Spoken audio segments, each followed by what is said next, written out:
Media creative home आपकी सेवा में तत्पर। सेट 7 भाषा बोध, सुनना, बोलना, पढ़ना एवं लिखना में प्रवीणता का मूल्यांकन, proficiency in language comprehension, listening, speaking, reading and writing. तो देर न करते हुए हम देखते हैं इसके प्रश्नोत्तरी को और चलते हैं हम अगले प्रश्न की ओर। सेट 7 भाषा बोध में प्रवीणता का मूल्यांकन, सुनना, बोलना, पढ़ना एवं लिखना संबंधी। आइए इसका क्वेश्चन नंबर 1 देखते हैं। क्वेश्चन नंबर 1, आकलन। आकलन केवल यह बताता है कि बच्चों ने क्या नहीं सीखा। भाषा सीखने और सिखाने की प्रक्रिया का अभिन्न अंग है। पाठ समाप्ति पर ही किया जाता है। मूलतः शिक्षक केंद्रित होता है। तो इसका उत्तर भाषा सीखने और सिखाने की प्रक्रिया का अभिन्न अंग है। नेक्स्ट क्वेश्चन देखते हैं। भाषा आकलन संभव है। भाषा में आकलन संभव है। भाषा में आकलन क्या क्या संभव है? सीखने सिखाने की प्रक्रिया के दौरान अवलोकन द्वारा, केवल परीक्षाओं द्वारा, केवल परियोजना कार्य द्वारा और केवल गतिविधियों के द्वारा। तो इस प्रकार भाषा में आकलन सीखने और सिखाने की प्रक्रिया के दौरान अवलोकन द्वारा ही संभव है। भाषा में आकलन सीखने सिखाने की प्रक्रिया के दौरान अवलोकन द्वारा ही संभव है। नेक्स्ट क्वेश्चन देखते हैं। मूल्यांकन का एक निहितार्थ है। क्या निहितार्थ है? तो बच्चों में परीक्षा संबंधी भय को समाप्त करना, प्रतिदिन परीक्षाएं लेना, हर महीने परीक्षाएं देना, बच्चों में भाषा प्रयोग की निरंतर अवलोकन करना। तो इस प्रकार क्वेश्चन नंबर 3 का उत्तर 4 हो जाएगा। मूल्यांकन का एक निहितार्थ है बच्चों के भाषा प्रयोग का निरंतर अवलोकन करना। Next question. भाषा के सतत और व्यापक मूल्यांकन का उद्देश्य क्या है? सीखने की प्रक्रिया को समझकर उपयुक्त शिक्षण अधिगम प्रक्रिया अपनाना, अगली कक्षा में प्रोन्नत करने हेतु साक्ष्य जुटाना, बच्चों की त्रुटियों की पहचान करना, मूल्यांकन की परंपरा का निर्वाह करना। तो इस प्रकार इसका आंसर हो जाएगा आपका सीखने की प्रक्रिया को समझकर उपयुक्त शिक्षण अधिगम प्रक्रिया को अपनाना। नेक्स्ट क्वेश्चन देखते हैं। भाषा में सतत और व्यापक मूल्यांकन का उद्देश्य, एक, यह जानना कि बच्चों ने कितना सीखा। यह जानना कि बच्चों ने कितना सीखा। दूसरा, यह जानना कि बच्चों को उत्तीर्ण अनुत्तीर्ण श्रेणी में रखना। तीसरा, बच्चे द्वारा भाषा सीखने प्रक्रिया को जानना समझना। चौथा, बच्चों की कमियां जानना।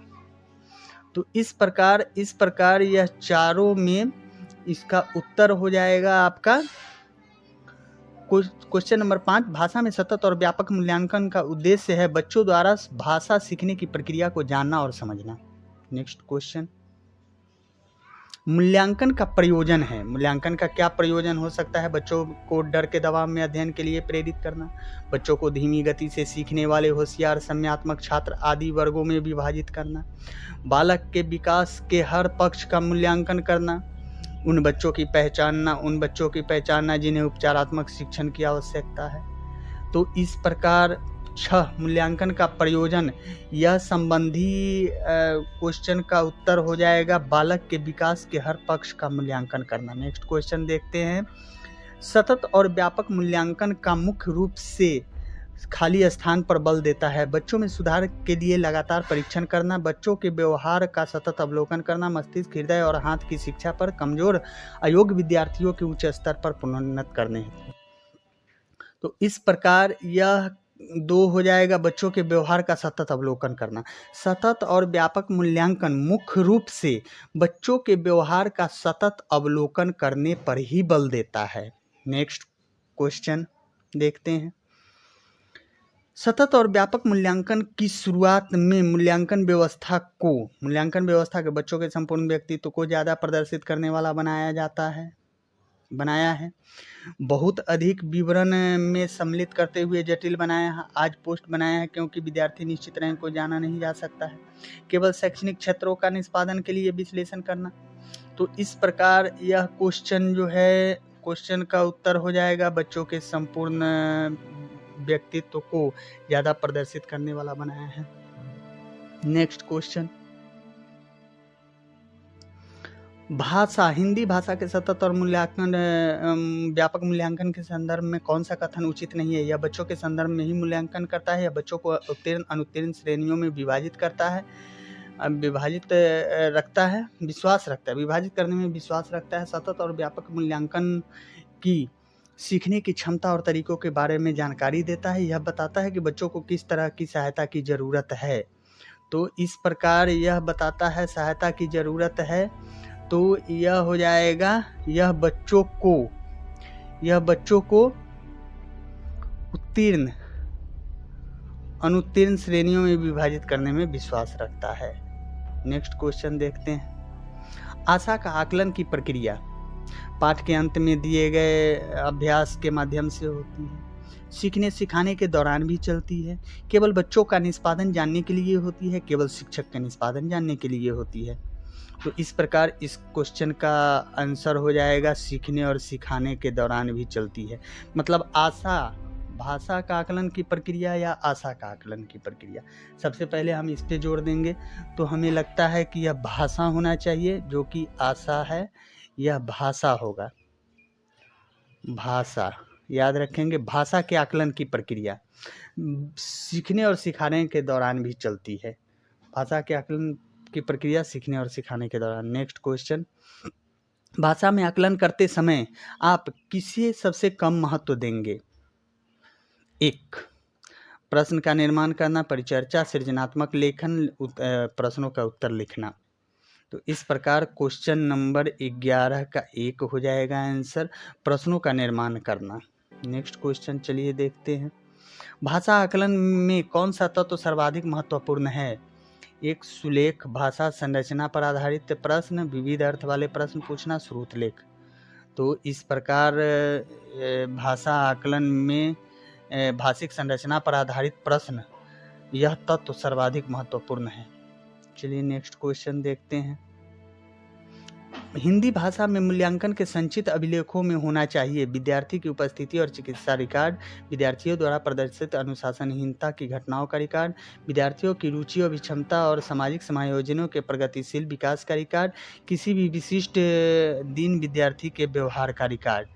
तो इस प्रकार यह आंसर हो जाएगा विद्यार्थियों के रुचि और अभिरुचि, क्षमताओं, सामाजिक समायोजनों के प्रगतिशील विकास का रिकॉर्ड। 3 आंसर हो जाएगा।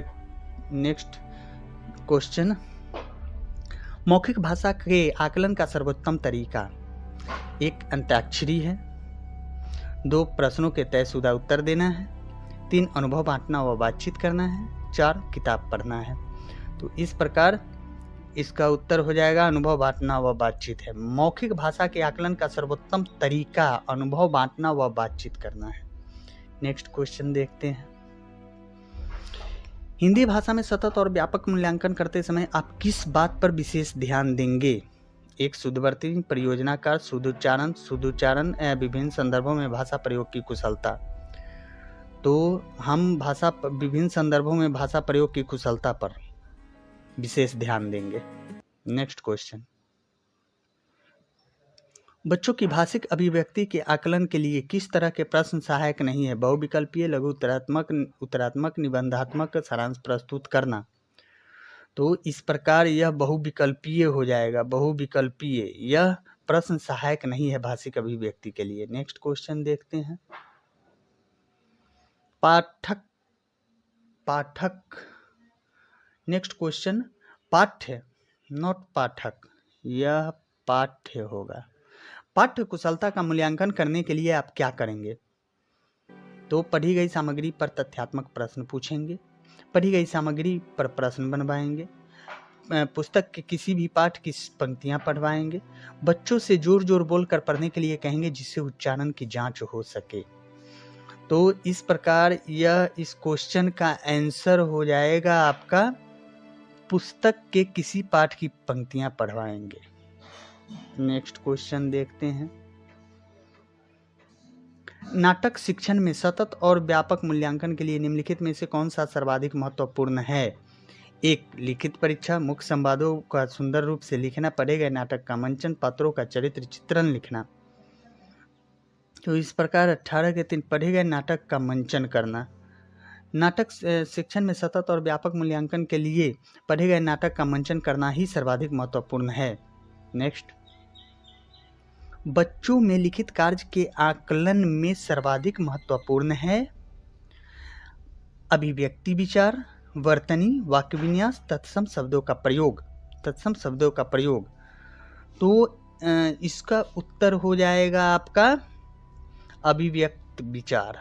अभिव्यक्ति विचार बच्चों के लिखित कार्य के लिए आकलन में सर्वाधिक महत्वपूर्ण क्या है? अभिव्यक्ति विचार है। नेक्स्ट और लास्ट क्वेश्चन, बच्चों के लेखन कौशल का मूल्यांकन करने के लिए कौन सी विधि बेहतर हो सकती है? इसमें सुंदर लेख का अभ्यास, अपने अनुभवों को लिखना, श्रोत लेख, पाठ आधारित प्रश्नों का उत्तर लिखना।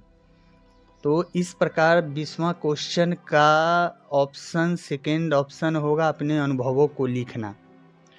इस प्रकार टोटल सेट 7 भाषा बोध में प्रवीणता का मूल्यांकन का टोटल 20 क्वेश्चन समाप्त हुए। धन्यवाद।